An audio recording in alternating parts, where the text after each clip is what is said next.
जमात इस्लामी हिंद करीम नगर की जानिब से गुज़िश्ता 24 दिन से सरकारी दवाखाने के कोविड मरीजों के 200 अटेंडर्स को मुफ्त ताम का इंतजाम किया जा रहा है। इस मौके पर असद बॉन्ड, बीजेपी तर्जुमान और MRO वेंकट रेड्डी ने मीडिया से बात करते हुए जमात इस्लामी के इस इक़दाम की सताइश की, जहां हिंदू, मुस्लिम, सिख, ईसाई सबके साथ इत्तेहाद व एकजहती का मामला किया जा रहा है।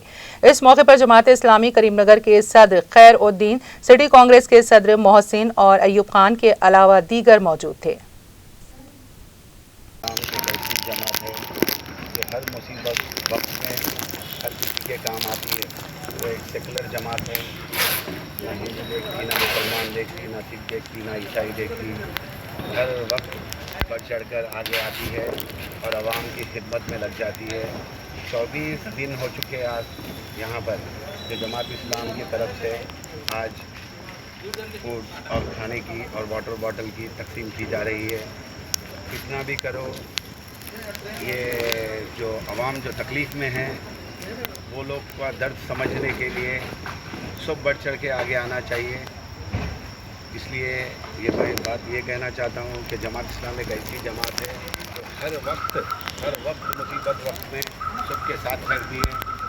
ना भेदभाव का कोई मसला रहता है, ये काम करती है। मैं तहे दिल से जमात इस्लाम वालों का शुक्रिया अदा करता हूँ और उनके जो सदर हैं उनका भी शुक्रिया अदा करता हूँ।